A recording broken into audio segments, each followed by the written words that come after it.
আসসালামু আলাইকুম রহমতুল্লাহ বারাকাতু। আমি এখন আছি আল কুবরা মসজিদে। সবাই দেখতে পাচ্ছেন আল কুবরা মসজিদ, যেখানে 2 রাকাত নামাজ পড়লে এক উমরার সওয়াব পাবেন।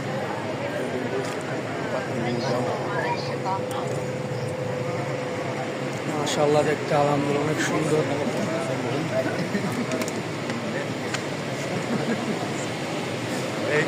ওয়ালাইকুম আসসালাম। ওয়েস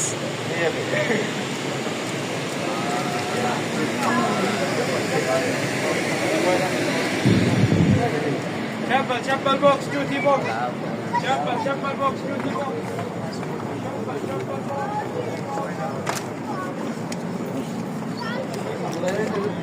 তো এটা ছিল ভিতরের অংশ, আর এখন হলো বাইরের অংশটা। দেখুন মাশাআল্লাহ।